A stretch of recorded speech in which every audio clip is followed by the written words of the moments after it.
Good evening. It's good to see everyone out for our midweek Bible study, and we're glad that you're here. We're going to start this evening with two songs, and then Eric will extend an invitation. Song number 941, I Sing the Mighty Power of God. We'll sing verses 1, 2, and 4.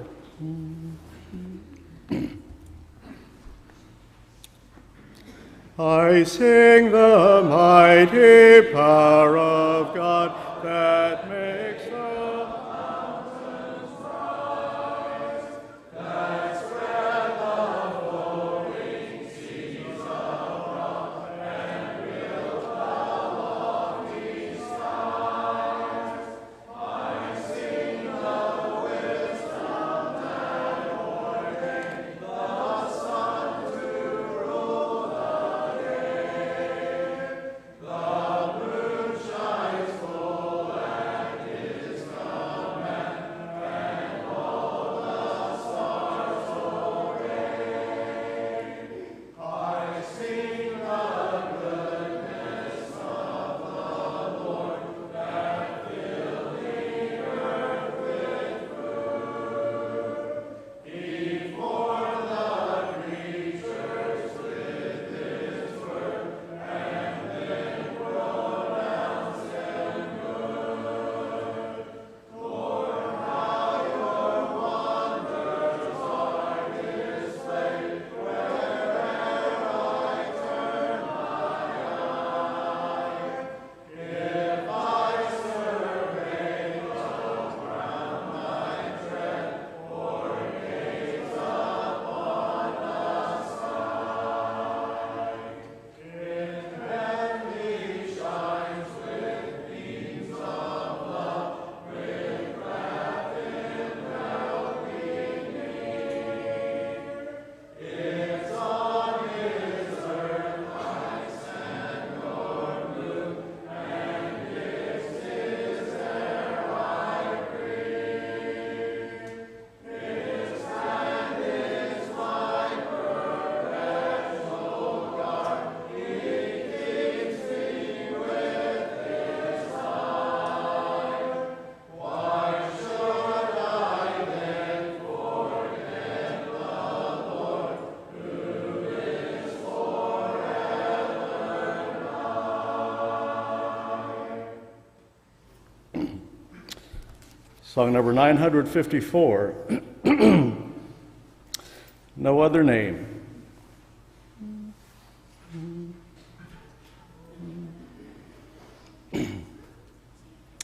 That's the wrong song. 954.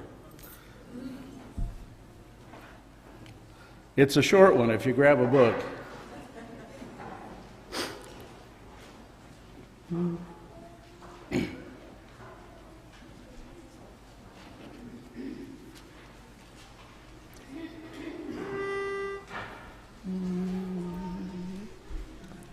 No other name but the name of Jesus.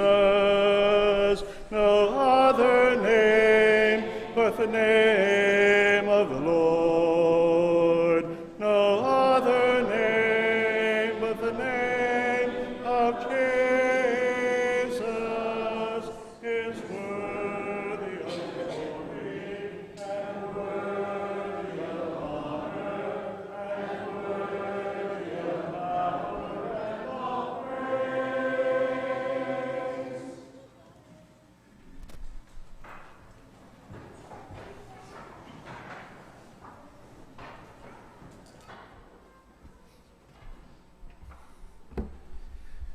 Good evening. So, again, before we do our Bible study, we have an invitation extended to any that would hear it to know that the Lord is your God and Jesus is his Son, and that through him is the salvation of your soul. And so this past week, my family and I were on vacation. We went to Kentucky, and we went and saw the Ark, the recreation that's in Kentucky. And if you have never been, or if you have the opportunity to go, I recommend it just to see how big the ship is an incredible thing just to behold. And there's a lot of other stuff that they show on the inside of the ship. It's kind of a museum tour type of thing. And they took a little liberty with a few things, which I wasn't very happy with, but you just have to get by some of that sometimes. And they say in the beginning, hey, we took some liberty with this stuff. But just seeing the ship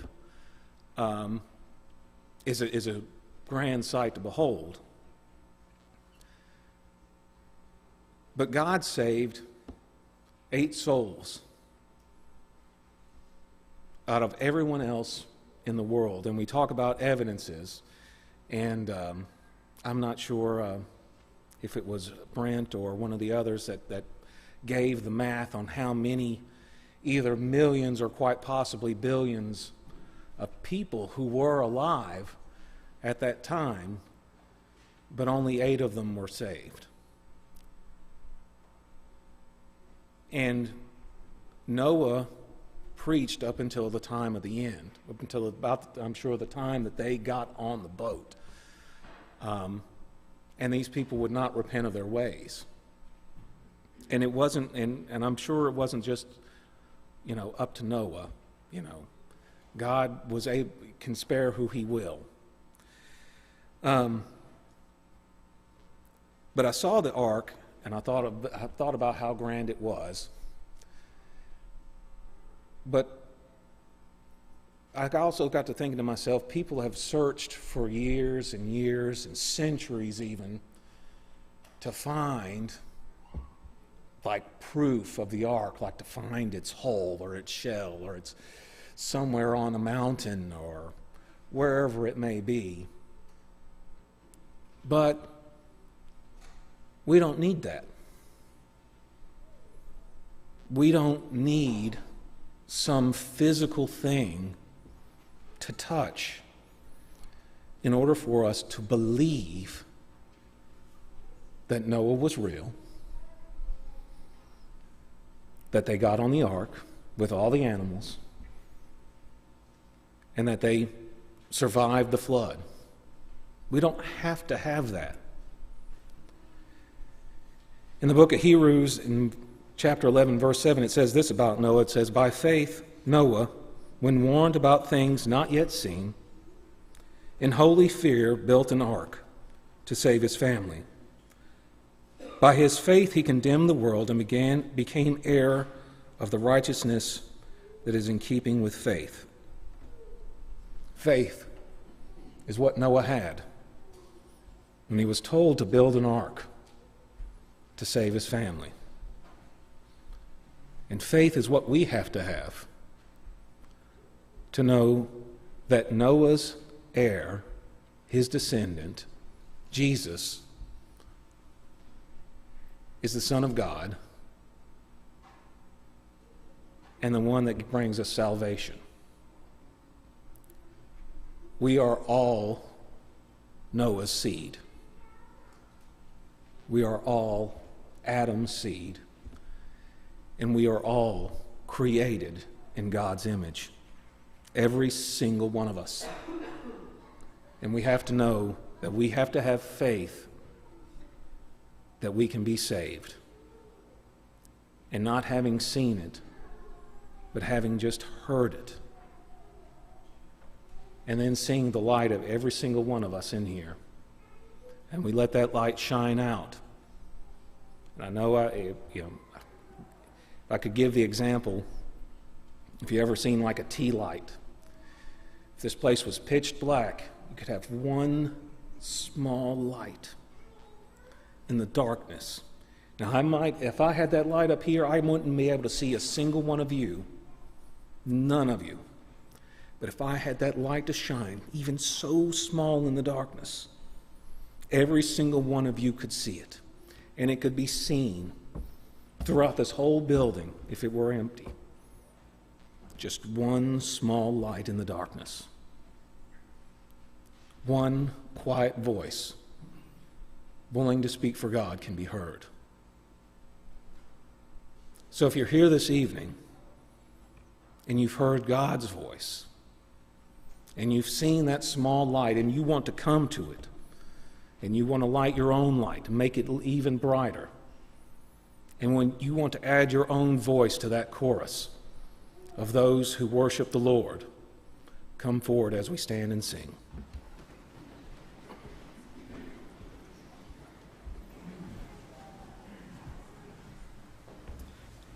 Careless soul, why will you linger?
Please be seated.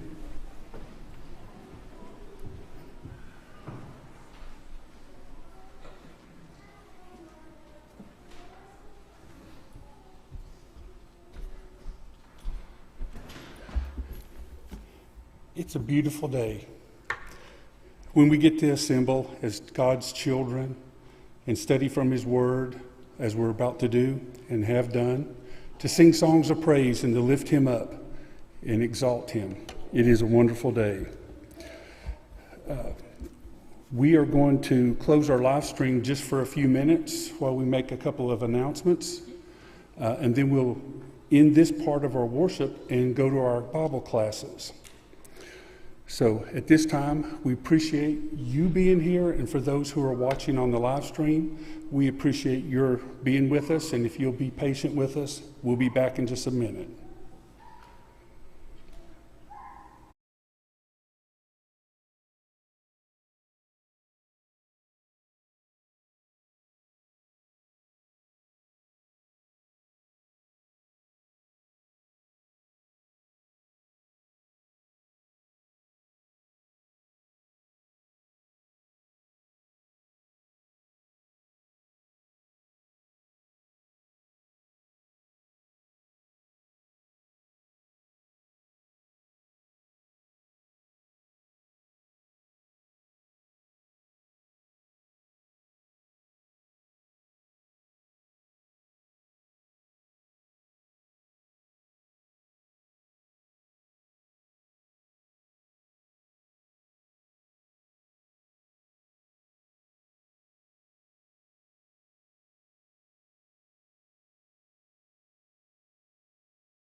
Sure would be a good idea to have a reader. Invite you to open your Bible to 2 Timothy chapter 3. 2 Timothy chapter 3. And the outlines for this evening are on the back table as usual. If you're visiting and didn't get a copy, or you just walked in and forgot about it and you'd like to have a copy, John Jordan will be glad to deliver one of the outlines for tonight's class if you'll just raise your hand. Glad to have those of you who are visiting with us. Good to see you again. So 2 Timothy chapter 3. There's some folks who are requesting some outlines here, John. There should be some on both tables. Thank you, Sam, for helping with that. The assigned topic for tonight is morality and absolutes. And I feel very inadequate in regard to some of these kind of argumentation, and I appreciate your help. And if I say or teach something that you don't believe is accurate or true, please don't hesitate to correct, to instruct, help me to think more clearly. I'm by no means a polemic who is designed or trained in argumentation, but I think we can understand some things from the Word of God together this evening. Anybody else need a copy of the outline? None? No more? Okay, I think I made 40 copies, so thank you very much for your interest in the study. 2 Timothy chapter 3 says, "But realize this, that in the last days difficult times will come." I think we must have not gotten the updated version available, so we'll try to remember what we didn't include. "But realize this, that in the last days difficult times will come, for men will be lovers of self, lovers of money, boastful, arrogant, revilers, disobedient to parents, ungrateful, unholy, unloving, irreconcilable, malicious gossips, without self-control, brutal, haters of good, treacherous, reckless, conceited, lovers of pleasure rather than lovers of God, holding to a form of godliness, although they have denied its power. Avoid such men as these." Now, as you were reading through that text, did you see any words that came up more than once?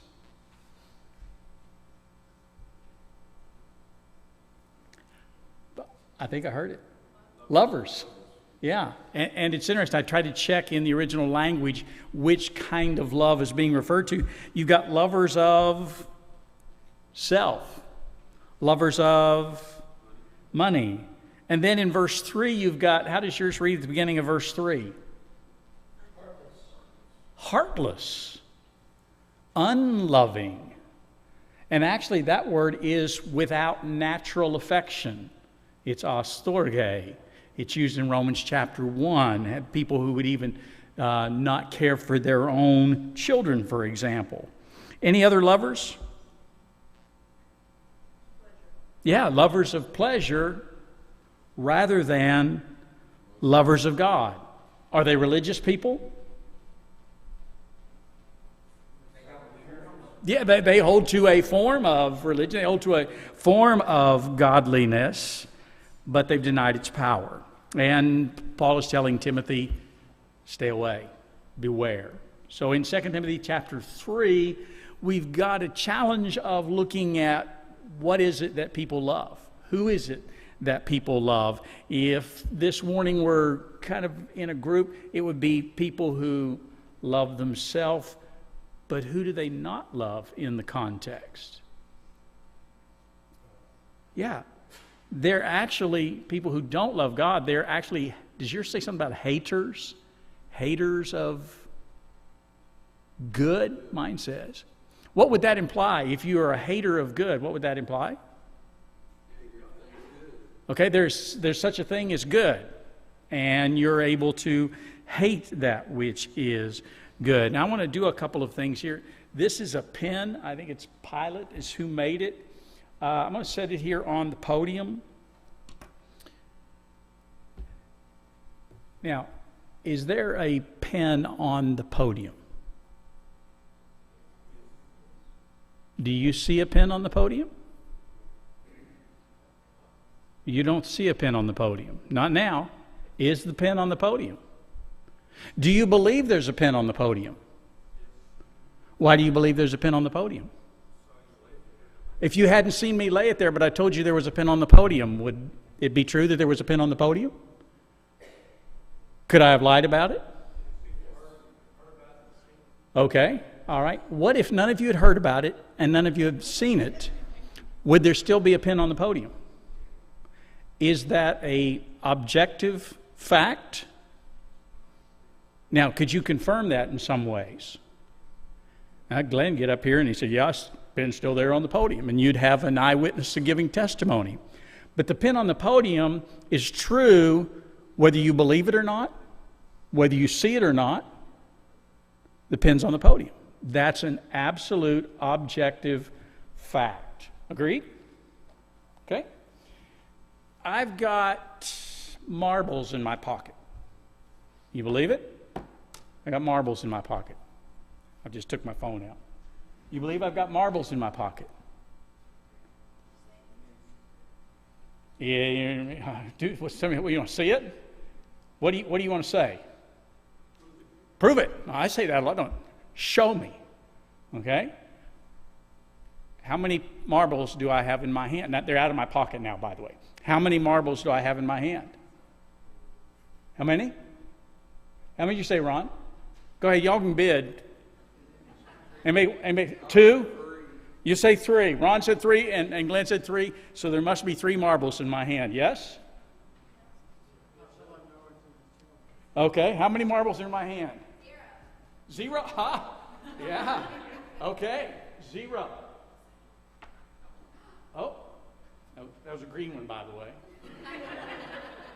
If you believe there's such a thing as green. How many marbles in my hand? 2 less. 3, right?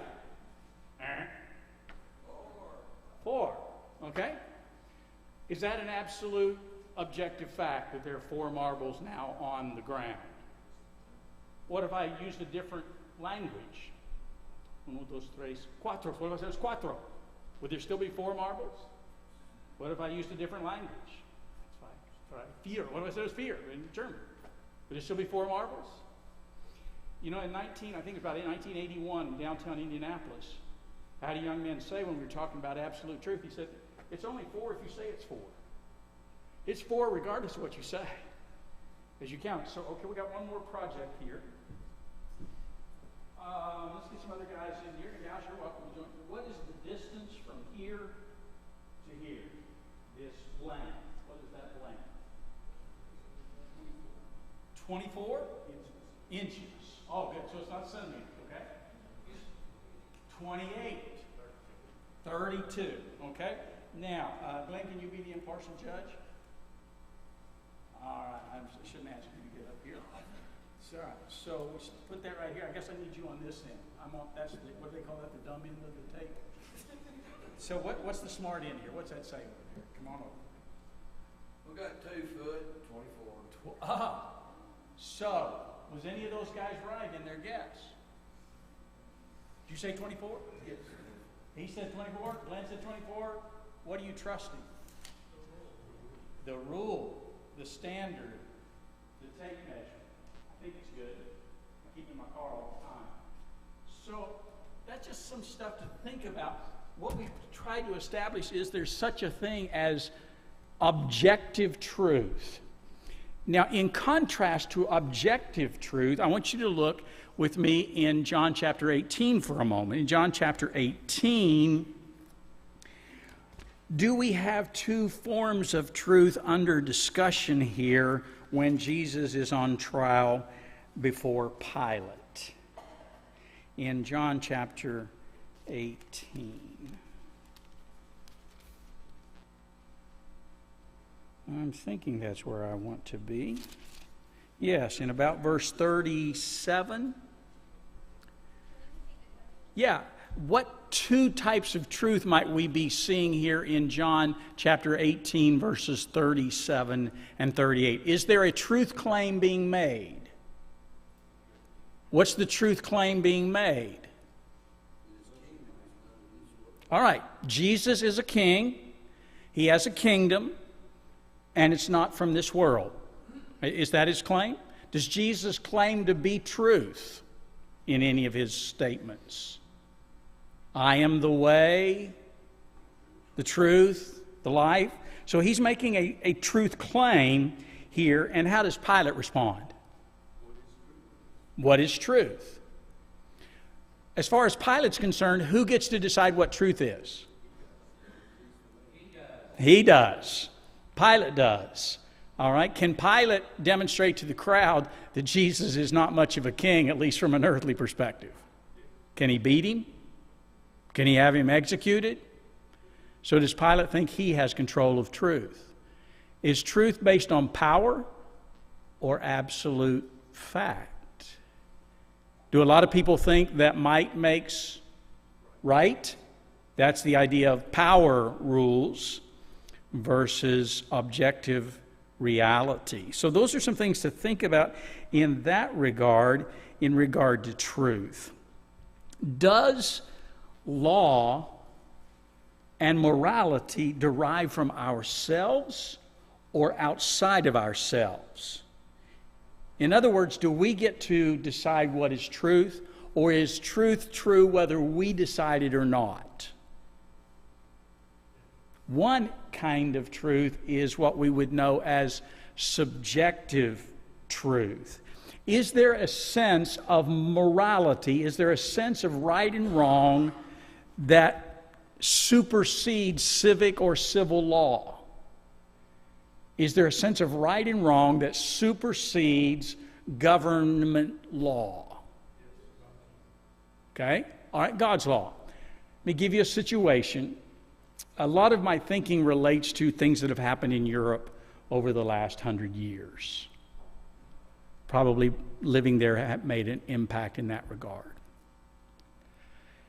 Any of you ever heard of the Nuremberg trials? 1945, 46 particularly, 47, 48. Nuremberg Palace, Nuremberg judicial courts, international law. What was the defense for the Germans who were being accused of war crimes? What did they claim as innocence? We were doing what we were told. With the refashioning of the system of law in Germany in the 1930s, we simply did what the law required. We were not guilty of breaking the law. Sound like a pretty good defense? So what were jurists and judges supposed to do? They had done what their Führer had told them to do. They had done what the Nazi Party had said to do, particularly in regard to, I'll just say, the Jews. Were they okay to do what they did? Was it acceptable? Or was it a crime? They said we did what the law told us to do. We did not break the law. And what are you going to do with that? Is there a law above the law? Yeah, these are crimes against humanity.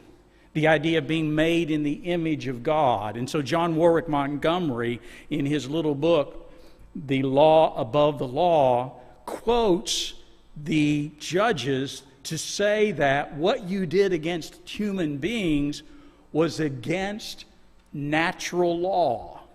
And so guys like John Locke, Thomas Aquinas, and William Blackstone, they started thinking back hundreds of years ago of the idea that there has to be a law that supersedes, that is above simply the civic or civil laws that we might enact. That there's a law above the law, and it has a, they didn't always say a supernatural architect. Yes, Steve? Yeah, one of the examples of that principle is cutting line.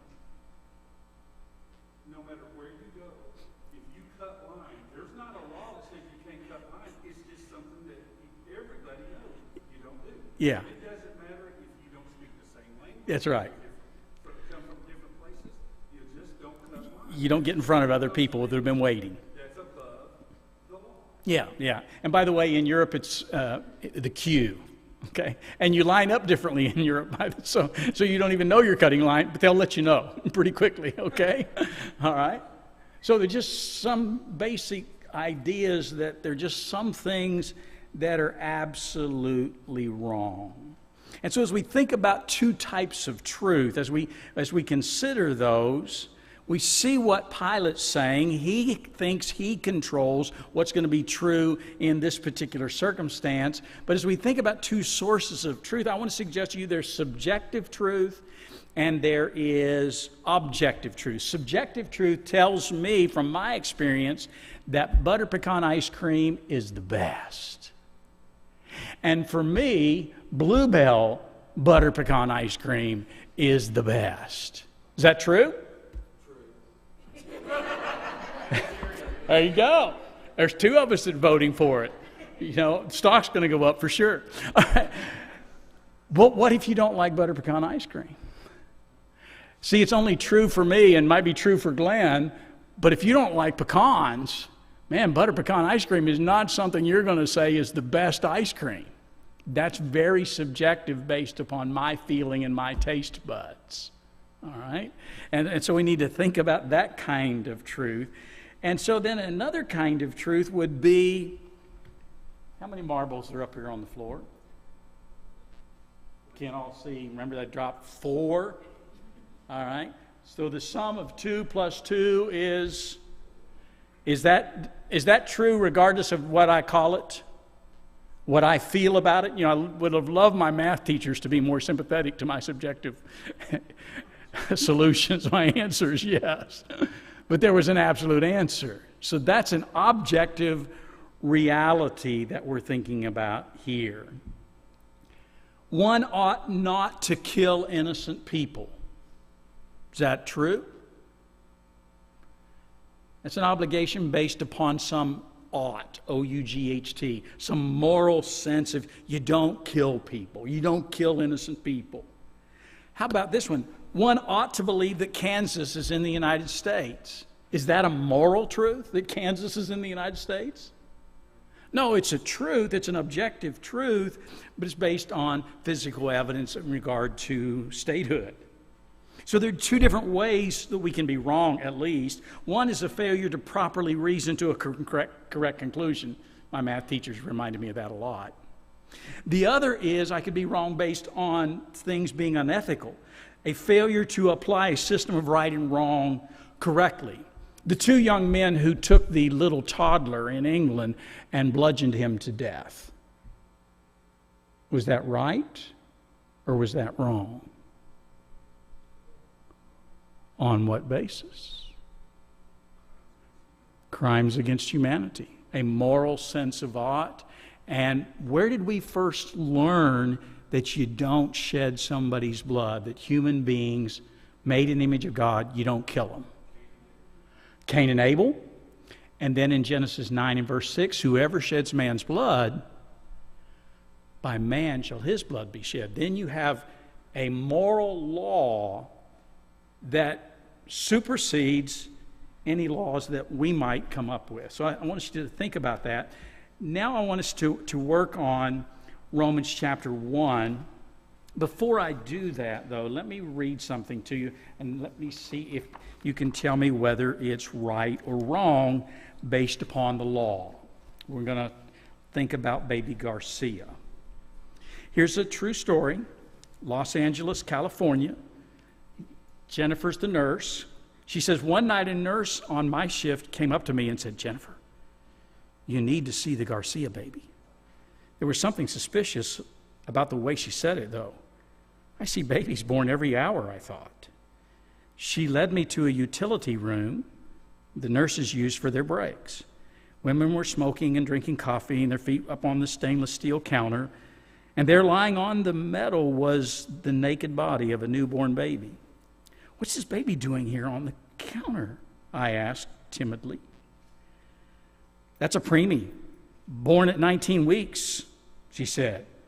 We don't do anything to save them unless they're 20 weeks.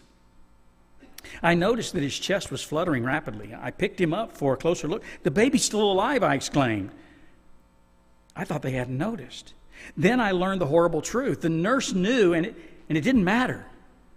The nurse says they had presented the baby to the mother as a dead preemie. Then they took him away, tossed him on the cold steel counter while they ate their lunch until he died. His skin was blotchy white and his mouth was gaping open as he tried to breathe. I did the one thing I could think of, and I held him in his last moments. I held it there for warmth and love when he died. And then one of the nurses burst into the room. "Jennifer, what are you doing with that baby?" she yelled. "He's still alive. He's still alive because you're holding him," she said. Grabbing him by the back with one hand, she snatched him from me, opened one of the stainless steel cabinets, pulled out a specimen container with formaldehyde in it, tossed the baby in it, snapped the lid on. It was over in an instant. To them, this child wasn't human. 7 more days. If he'd been 20 weeks, they would have said he could live. But since he was 19 weeks, he was left to die. Now, if there's no truth, if there's nothing transcendent of value, if there is no such thing as human beings made in the image of God, then there's the death of morality. It reduces people to a 19-week-old fetus that's simply left to die. Truth matters. And so that's why I think it's imperative that we think about these kinds of matters in regard to truth. I didn't do that for drama effect. I did it for us to think about, we are aghast at what the Germans did. What are we doing? So as we look in Romans chapter 1, let's walk through how we get to where we are as a culture today. In Romans in chapter 1, let's think about that. And let's just kind of walk through. You share it as we go. Bring your observations in as we read through. In Romans chapter 1, in verse 18, "For the wrath of God is revealed from heaven against all ungodliness and unrighteousness of men who suppress the truth in unrighteousness." Is there truth? What happens, what do a lot of people do in regard to truth? Romans chapter 1, verse 18. They suppress it. That's exactly right. They suppress it. Then notice, could they know the truth? Verse 19. It's evident. It's evident within them. Could you know, if you'd never heard of God and you saw what happened to that 19-week-old child, could you have known that was wrong? Could you have had a sense that you don't do that? Is there a natural sense of right and wrong beyond what is legislated or even beyond what is revealed in Scripture? Where would you go to prove that there is a natural sense of ought? Look in chapter 2, Romans. Was there a group of people who, in a lot of ways, about verse 14, made a lot better moral choices than the Jews who had the special law from God? Were there people who instinctively knew what was right and wrong? You see that in chapter 2, about verses 14 through 16? So there's just this sense of you don't do that to children. Whether they're 2 or they're 22 weeks. And so as you think about that, could people know that there's a God? Verse 20 of Romans chapter 1. Could people know there's a God? And on what basis? On what basis could you know there's a God? Look at what He made. Look at creation. Exactly, Greg. So are people without excuse who say, well, I didn't know there was a God? No excuse. Now, notice what happens in verse 21. In verse 21, even though they knew God, what did they not do in verse 21? Didn't honor Him. Another thing. They didn't give thanks. So what happens when you don't honor God, you don't give God thanks? What happens to your reasoning? It messes your thinking up. Ephesians 2, Ephesians 3, Ephesians 4, Ephesians 5 all make that point. They become futile in their speculations. Their foolish heart gets dark. But yet what do they claim about themselves in verse 22? They claim to be wise, but they're really fools. So what do they exchange? What is the switch that's made? That's right. You either worship the Creator or you worship the creature. You either worship yourself or you worship other creatures that have been made. That's exactly the situation in verse 23. So what does God do when people start worshiping the creature rather than the Creator? He gives them over. He gives them up. And what do people do when they start worshiping themselves? They start abusing their bodies. Because they've exchanged the truth of God for a lie, they worship and serve the creature rather than the Creator. And that leads to a lot of very nasty, degrading passions that are described in verses 26 and 27. They've quit acknowledging God any longer, and so God's going to give them up to a depraved mind to do things which are not proper. Now, I want you to notice the very last verse, because you may be sitting there saying, well, I don't do that stuff. That's evil. That's wicked. That's a judgment, by the way. That's a determination that there's right and wrong.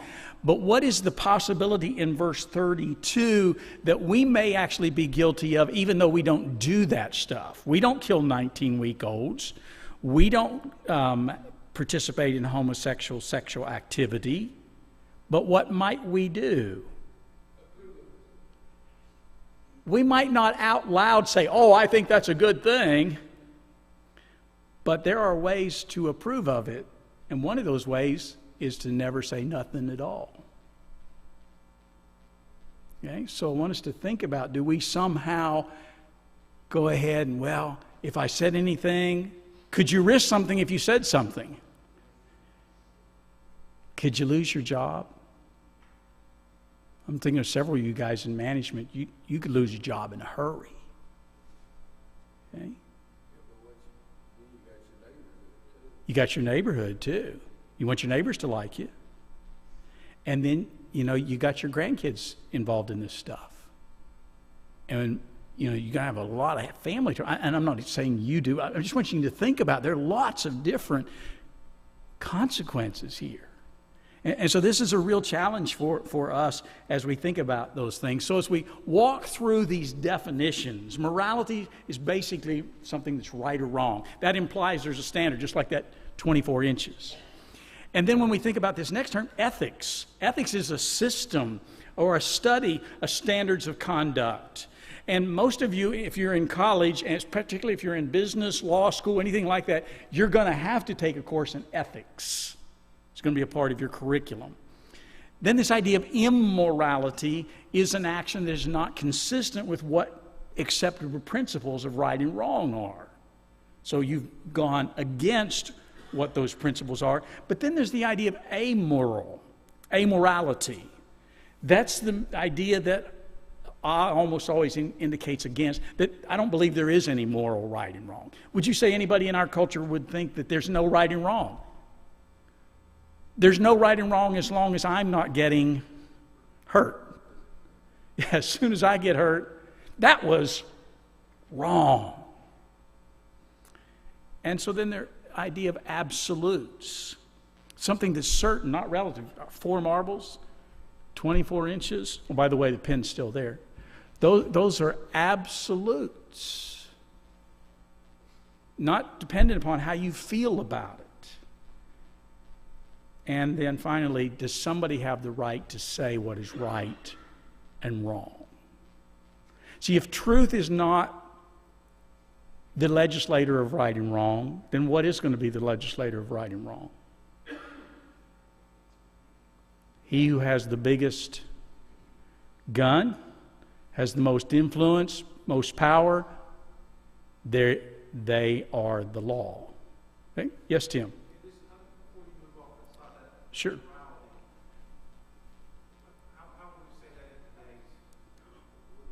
Amorality? Yeah, which one are you thinking of? Yeah, amoral, the amorality. Basically, the person who says that I don't believe there is any right and wrong. There's no such thing as right and wrong. There is no standard. I'm against the idea of there being a standard of right and wrong. But would they not actually be saying there is no right and wrong except for how I feel about it? Oh, yeah, absolutely. And that's what I'm saying. We only hold that position typically until we feel like you cut in line. That's, it's only when, as long as nothing's bothering me, then everything is fine. There is no right and wrong. Okay? So we've looked at Romans 1. We've looked at the suppression of truth. I liked Mitchell's statement a couple weeks ago over at Oak Avenue, where he says it's like trying to keep a basketball underwater. You just can't try to push it down, but that, of course, the air is wanting to get it up out of the water. And so we've thought about those processes and approval of evil practices. Do we inadvertently or actually intentionally go ahead and approve of them? And how do we say that usually? It's, well, I don't want to judge anybody else. I don't want to say that something somebody else chooses to do is wrong. So let me give you an example of that here briefly with Francis Beckwith. He was in the doctor's office getting ready for an exam, and he decided to engage the nurse, and he asked her about the nature of morality. He asked, "Can I ask you a personal question?" She paused and said, "Well, yeah." And he said, "I'm reading a book on ethics, and I want to know your opinion about something." "Oh," she said, "okay. Do you believe that morality is absolute, or do all people decide for themselves?" Well, the first question she asked is, "What do you mean by morality?" "Well, simply put, what's right and what's wrong," I answered. So we talked back and forth for a few moments. It became evident to me that she was having a difficult time comprehending the questions. So he asked her, "Is murder wrong?" I asked. "Is it wrong to take an innocent human life?" She waffled, Well, what?" She said, "Well, I'm thinking." I was surprised at her hesitation. What I'm trying to find out is whether morals, right and wrong, are something we make up for ourselves or something we discover. In other words, do morals apply whether we believe in them or not? So I waited. Can we say that taking innocent life is morally acceptable? Her answer, "I guess it depends," she said tentatively. "Depends on what?" I asked. "It depends on what other people think or decide." I'll make this really easy, I thought. "Do you think torturing babies for fun is wrong?" "Well, I wouldn't want them to do that to my baby." Do you see where she is? "You missed the point of my question," I said, a bit exasperated. "I may not like burned food, but that doesn't mean giving it to me is immoral. Do you believe there is any circumstance in any culture, at any time or history, in which torturing babies just for pure pleasure could be justified? Is it objectively wrong, or is it just a matter of opinion?" Her answer, finally, "People should all be allowed to decide for themselves." That's our culture. That's where we live. Isn't that sort of summed up in situational ethics? Glad you mentioned that. I don't know if it's the next slide, but it sure ought to be. Okay. So I want you to think about the 1930s. And I want you to understand that it wasn't just about Germany. Margaret Sanger and Americans were doing the same thing in America that was being done in Germany in the 1930s. And the same thing was being espoused in France, and the same thing was being espoused in England as well. And so here's Aldous Huxley. His grandpa was the champion for Darwinism. He said, "I had motive for not wanting the world to have a meaning, consequently assumed that it had none, and was able without any difficulty to find satisfying reasons for this assumption." The philosopher who finds no meaning in the world is not concerned exclusively with a problem in pure metaphysics. He's also concerned to prove that there's no valid reason why he personally should not do as he wants to do, why his friends should not seize political power and govern in the way they find most advantageous to themselves. For myself, the philosophy of meaninglessness was essentially an instrument of liberation, sexual and political. That's 1937. He wrote Brave New World in 1932. Did you hear what he said? I wanted to say there's no God. I wanted to say there's no meaning in life because I wanted to be free to do what I want to do. And they did. And so as you read this next brief document, the Humanist Manifesto, you'll notice that we affirm that moral values derive their source from human experiences. Ethics is autonomous and situational, thank you, Randall, needing no theological or ideological sanction. Nobody can tell me what's right and wrong. It's independent. It's just how I feel. Ethics stem from human need and interest. In the area of sexuality, we believe that intolerant attitudes, often cultivated by orthodox religious and puritanical cultures, unduly suppress and repress sexual conduct. The right to birth control, abortion, and divorce should be recognized. The many varieties of sexual exploration should not be considered evil. Short of harming others or compelling them to do likewise, individuals should be permitted to express their sexual proclivities and pursue their lifestyles as they desire. Did you ever hear of the 1960s? That's where a lot of this stuff really became popular in the United States. Did you catch what the manifesto said? So as you think about that, the many varieties of sexual exploration should not be considered evil as long as you're not hurting anybody. Almost all sexual activities, almost all of them, involve somebody beyond yourself. And there are a lot of casualties. So here's the new ethic of pleasure. When morality is reduced to personal taste, people exchange the moral question, what is good, for what feels good. And whatever feels good, we declare is good. So situational ethics. Joseph Fletcher made that extremely popular. He used a German and a German woman is a prisoner of war as his showcase. And in this fable, in this folklore here, once upon a time, a hare of philosophical temperament invited a politically oriented fox to dinner. During the entree, the hare presented an interesting argument on the relativity of all law and morals, stressing that each beast, in the final analysis, has a right to his own legal system. The fox did not find this argument entirely convincing on the intellectual level, but was much impressed with its practicality. For dessert, he ate the hare. If everybody has a right to choose, that's what the hare said. All beasts have their own legal system. Might makes right. Survival of the fittest. Foxes like hares. Rabbits do. So one's philosophical viewpoint can be of immense practical consequence, especially when the stakes are high. Moral relativity. So the secular humanists agree that tolerance is to be extended to all views unless you believe there is an absolute moral standard. And then they're not going to tolerate that view that not all views are equal, that there are some that are morally absolute. Did Jesus ever say somebody's thinking was wrong? Their views, their understanding was wrong? Yeah, he did. The Sadducees said there's no resurrection. He said, you are mistaken. You both misunderstand who God is and you misunderstand the Scriptures. And so as you think about that, give me some passages where you would find that Jesus would say, truth is absolute, unchanging, comes from God.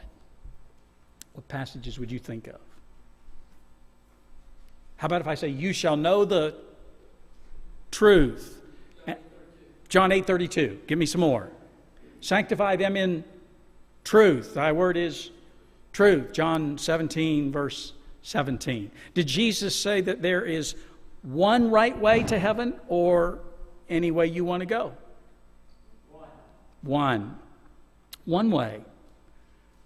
And so these are statements of truth, absolute, from the Creator God. Is it fair to think that way? I suggest objective moral truth is absolute. Those are some of the passages you thought of. Subjective truth can be deceiving. Can we think something's true and it not be true? Is there a way that seems right to a man, but the end is the ways of death? Is it possible that we could actually believe something is true, but we've actually deceived our own heart? Yeah, Jeremiah chapter 10. It's not in man that walks to direct his steps. Yes? This is going back just a little bit, but thinking about the idea of tolerance, or that tolerance could be, you can be seen as tolerant by not saying anything against Yeah. what God has instructed. I think it's really important for us to still remember how and why we do that. Because if our intention is not out of love and concern for that person's soul, then we're not doing it for the right reason. Exactly. We should not be doing it just to win an argument or because we want to feel like we are right and we know we are right. It should be out of love. Absolutely. I think it's also important to remember, like, you can't just walk up to someone you don't know and say, hi, you're living in sin, you're going to go to hell, you should agree with me. Yes. That's not going to be fruitful, and it's not going to help that person. Absolutely. Be willing to have that relationship and then come to them with the patience that the Bible tells us we are supposed to instruct people with. Absolutely. So while, yes, we need to stand for truth, we also have to do it the right way. That's exactly right. And the Old and New Testament emphasize that over and over. Speaking truth in love. It's not to win an argument. And one of the dangers is we can just create straw men. And we can then, I proved that was true, when that's not what that person believes. And that's why I said at the very beginning, I don't want to in any way misrepresent what somebody else is teaching. There's no benefit in that. We've got to be patient, and we've got to recognize this is where they are, this is where they're thinking, and we want to help to say, wait a second, is there an absolute standard? So thank you very much for those reminders. Anyone else? Yes, Ron? It really is, and that's the nature of humanism. Man is the measure of all things, that basically whatever I feel inside me is my truth, and that's a very popular phrase, my truth. And so it's really hard to help someone think about, is there a truth beyond simply how I feel about it? And could it be that my truth is not accurate truth? So yeah, that's very important. Greg?